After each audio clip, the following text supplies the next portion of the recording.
Wild Hearts is the new monster hunting style game that is being published by EA and is gaining a lot of attention from the Monster Hunter community. I've been able to play the game quite a lot and I have to say that I am loving it. That being said, there are many things about it that I was very iffy on, and many aspects that Monster Hunter players may dislike about this game. As such, in today's video I want to talk about Wild Hearts and tell you if it is a good game for a Monster Hunter veteran or even a newcomer to the series to try out this game. First of all, the structure of Wild Hearts is very similar to that of Monster Hunter. You essentially go on quests to hunt these monsters, gather materials from said monsters to craft armor sets and weapons, to then hunt stronger and bigger monsters to get even more powerful gear. The gameplay loop is essentially the same, which is great in my opinion considering how it has been perfected by the Monster Hunter series over the years. And as with Monster Hunter, combat in Wild Heart is one of the most defining traits of this game. It's a lot faster paced than I would expect from a Monster Hunter style game. It is certainly faster than most Monster Hunter games, something along the same pace of Monster Hunter Rise. Even the slower weapons have a lot going on with them, so although some of these weapons may be simple, there is a lot to master in this game. There are a total of 8 different weapons. I'll be making a video specifically addressing all of them, but as you can see from the gameplay in the background, these are some of the craziest weapons I have ever seen in any game. There's a weapon that is essentially 5 weapons into one, all of them have different combos and you can link them together, and the playstyle of that weapon is to essentially chain those combos perfectly to get a big finisher that deals a ton of damage. However, my favorite weapon has you flying through the air as you attach a claw to a monster and you're essentially able to play Attack on Titan with this monster. I'm not kidding, I mean, you can see from the gameplay. It's insane how well you can do this and how good it feels to do all of this.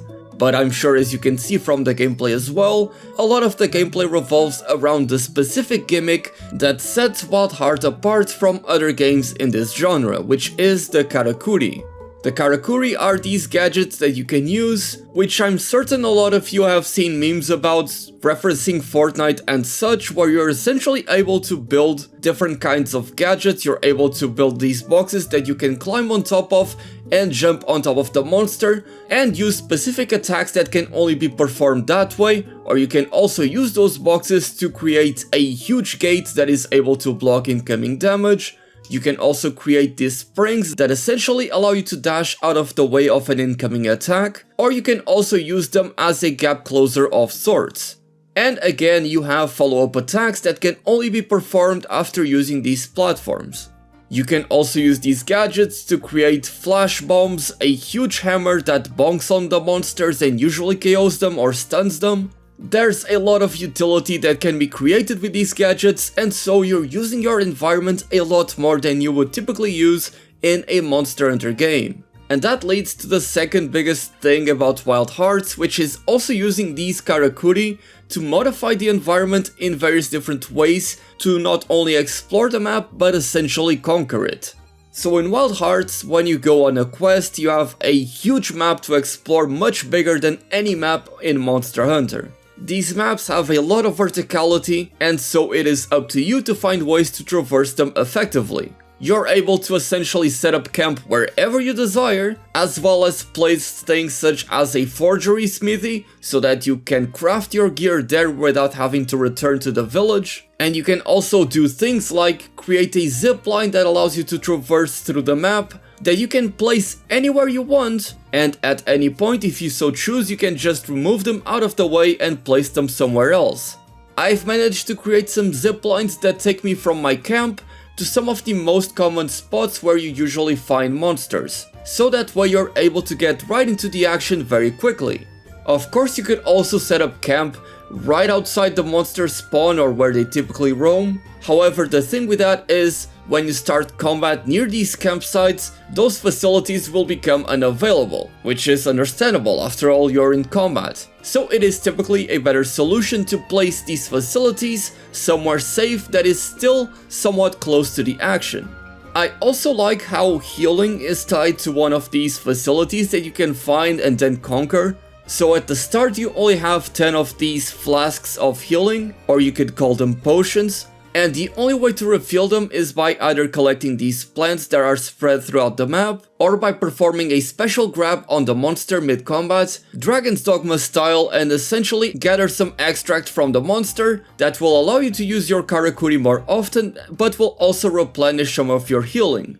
That way you don't get to abuse your healing as much as you can in things like Monster Hunter, where in the most recent games you can just fast travel to your campsites and replenish all of your healing items. In Wild Hearts there is a finite amount, so you have to be careful about that, even though at the start of the game you're probably not gonna have issues and you're not going to run out of them right away. Speaking of which, I was also very surprised by the difficulty curve of the game.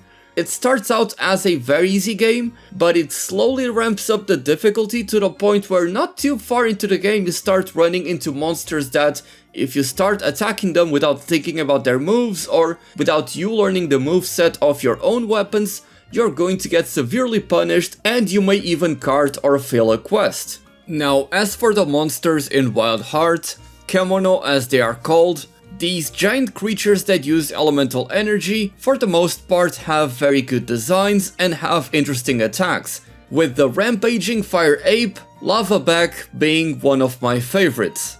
Now, Kemono aren't really as interesting or well thought out as monsters are in Monster Hunter in my opinion.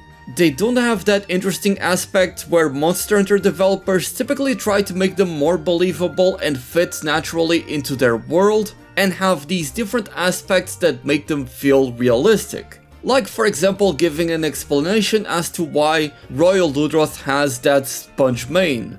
Here it feels like the developers picked these traditional monster designs and then added some over-the-top details on top to make it fun gameplay wise. And I think it works very well. It just doesn't have that extra level of detail that Monster Hunter has and has mastered over the years.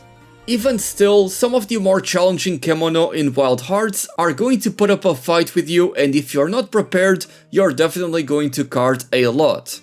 As with Monster Hunter, you can cart up to 3 times in a quest, and that includes multiplayer quests as well, although in multiplayer you are able to revive a fellow teammate if they cart, so it is a lot more forgiving than Monster Hunter in that case. I think the reason why they do this is because the monsters are so fast and a lot of them have AoE attacks, and if you're playing with randoms, it's going to be inevitable that some of them are going to cart.